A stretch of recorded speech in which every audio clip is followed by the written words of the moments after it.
and welcome to the Cranky Old Gamer.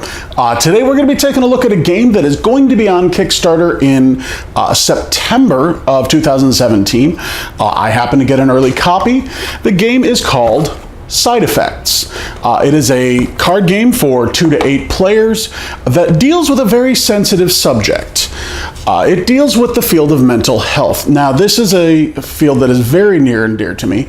A lot of my family works in mental health, and I have a lot of friends who, have been known to suffer from depression, anxiety, things like that. So when I got a game group together to play this, I decided it would be best if I gathered people who were more familiar with the field. So my biggest question when I approached this game, is this game going to be supportive? Is it going to be offensive? Is it going to mock mental illness, or is it going to generate awareness? And so my group sat down to kind of determine how we felt about the game, not only as a card game, but as how it treats mental illness. Overall, I can honestly say nobody in our group was offended. So does it support mental illness? It just kind of treats it more as a mechanic. For as much as the game is all about mental illness, there's not really any kind of stance one way or the other, which I think is for the best. I think if there was anything that we did kind of take issue with, it was just terminology.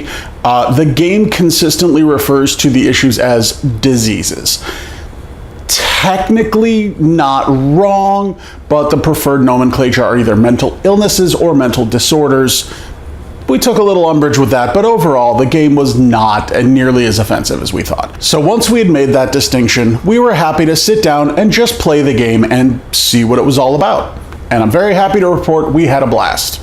Really enjoyed this game. It's very, very simple, very easy to pick up. A couple of my gamers that I chose for this game were not like seasoned board game players, but they were able to pick up the rules really quickly.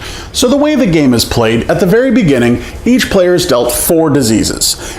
Diseases can be gambling addiction, anxiety, tremors, impotence, anorexia, madness, suicidal thoughts, or depression. Fun stuff. Everybody gets different ones. The only rule is you cannot have 2 of the same. From there, you shuffle the diseases back into the deck and you draw your hand. Now, your hand could have other diseases or you could have cures. Your goal is to use the cures to cure your own diseases. However, each cure can open you up potentially to other diseases. For example, let's say I have anxiety. Okay, anxiety is treated by lorazepam. Great. However, if I treat my anxiety with lorazepam, that opens me up to suicidal thoughts, depression, and madness, because lorazepam's pretty heavy stuff. Now, that doesn't mean I automatically get it, but that means if one of my opponents just so happens to have suicidal thoughts in their hand, they can look at me and go, now you have suicidal thoughts. Okay, that sounds a little messed up, but it's fun in game. There are other cards in the deck, for example, therapy. Therapy is kind of a wild card. It cures the majority of diseases, and it does not open you to weakness. However, tremors are immune to therapy, and therapy is the only way that you can treat anorexia. So it's a great card to have because it's not opening you up to other things. However, there's also the card, You're Having an Episode. I don't know why, just the way that it's written, the way the card is drawn, we always felt the need to sing this card. It looks like a cool tattoo. And what this does, each disease has a negative effect written at the bottom, and You're Having an Episode is what triggers that effect. It can be anything from having to discard your whole hand. There's one, tremors. You have to discard 3 cards within 3 seconds or your whole hand, up to you. Others can have people steal from your hand, or maybe you can't draw new cards for a round or 2. So You're Having an Episode is a very powerful card. Like I said, we had a great time with this. The rules are super simple to pick up. They're written right there on the cards. The cutthroat aspect of the game was a lot of fun. Your goal is to cure yourself and mess up your friends as fast as you can.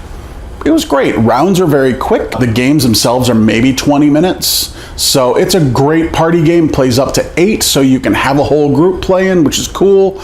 We had 6 people playing that night. So I think this one's definitely going to be a lot of fun when it hits Kickstarter. The other thing that I do want to mention, if you've been looking in the corner here, I really like the artwork of this. There's kind of this, everything is done in skeletons, and I love the borders, the fonts that they've used.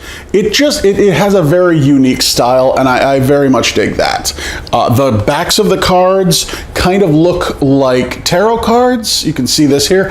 And that kind of also captures the kind of feel of the game. The cards are oversized. They are tarot card sized, and playing with them with the skeleton artwork kind of feels like a tarot game. It's kind of cool. I really liked that.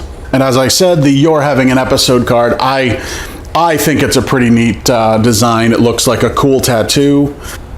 And they got their medications right.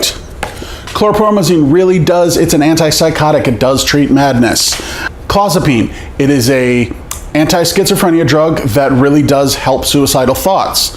Fluoxetine does help depression. And I think that was really cool. That little bit of research, they didn't just make it a generic pill. They didn't just put treatment in general. They actually did the research and put the correct medications, and I really appreciated that. Like, that tells me that the makers of this game know what they're talking about. Like, I would not be surprised if a lot of the makers of this game either suffer from mental disorders and mental illness, or have family members who do. I'm not sure, but that little bit of detail was a really nice touch. Overall, my whole group thought this game was great. It's fast, it's fun, the artwork is fantastic, and it manages to touch on that sensitive subject without mocking, and we all really appreciated that.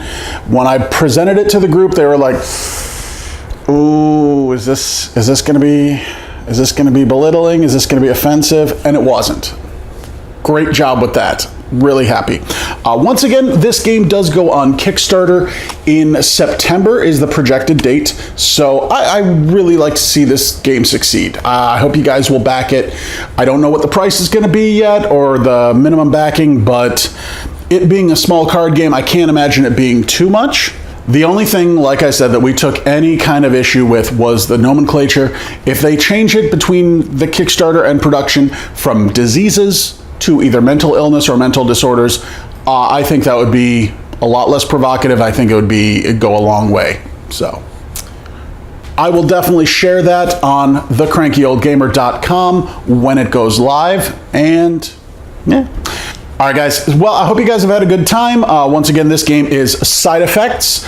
Please check it out. Also, please, as I said, check out my website, thecrankyoldgamer.com. I put all my reviews up there, any kind of gaming news, stuff that I find out. Cool stuff there. Please check out my Instagram. It is just The Cranky Old Gamer. Pretty easy to find. Give us a follow. And if you like what you see and you want to help out my channel, help me grow, help me get some better games, please do consider donating my Patreon. There's a link at the end of the credits. And if you donate, you get your name in the credits. Yeah. All right, guys. Thank y'all for watching. Once again, this has been Side Effects. See you later.